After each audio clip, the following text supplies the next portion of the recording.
The National Transportation Safety Board has allowed the public to access a database full of accident and incident reports dating back all the way until 1962.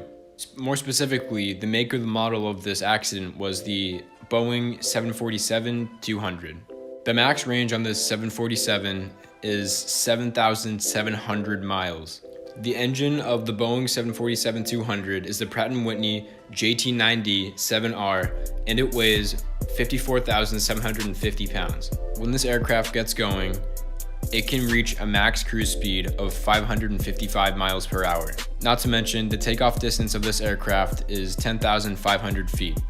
If you don't already know, the Boeing 747 is a very large aircraft and can hold up to 380 passengers. The takeoff weight of the 747 is 255,000 pounds. And if you're ever looking to buy one of these aircrafts, the price of the 747 is roughly $24 million. Although the Boeing 747 is a popular aircraft, the 747-200 model is no longer registered in the United States.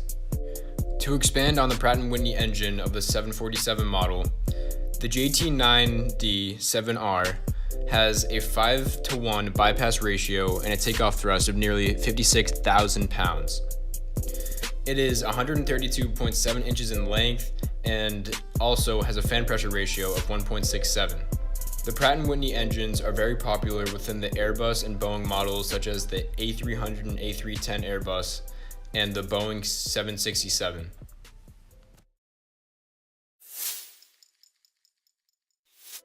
On March 27, 1977, two fully loaded Boeing 747s collided on the runway of Los Rodeos Airport on the small island Tenerife off of the coast of Spain. A KLM Flight 48005 and Pan Am Flight 1736 collided, resulting in the deaths of 583 people out of the 644 on board.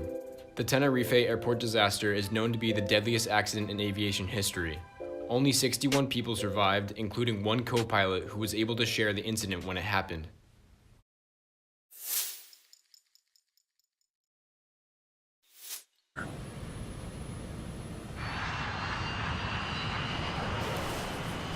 He had lifted off the runway. I could see his rotating beacon underneath. Get off, get off, get off. Get off, get off, get off! And then I ducked and said a real quick prayer,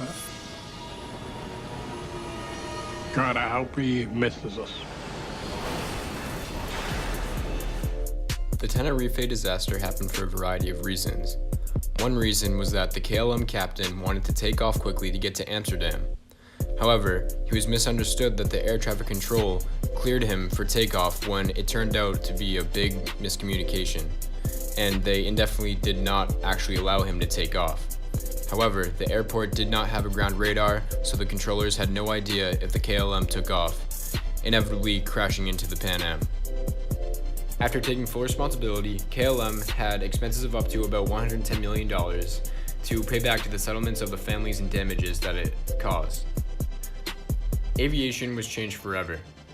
Air traffic control realized that using the word OK was too confusing between communication about taking off. ATC can only use the word takeoff in clearing or canceling the action, and the only other substitute for that word can be departure. As the aviation industry developed, ground radars were set in place in Los Rodeos Airport to ensure the safety of takeoff communication. Inevitably, the Tenerife Airport disaster changed aviation for the better.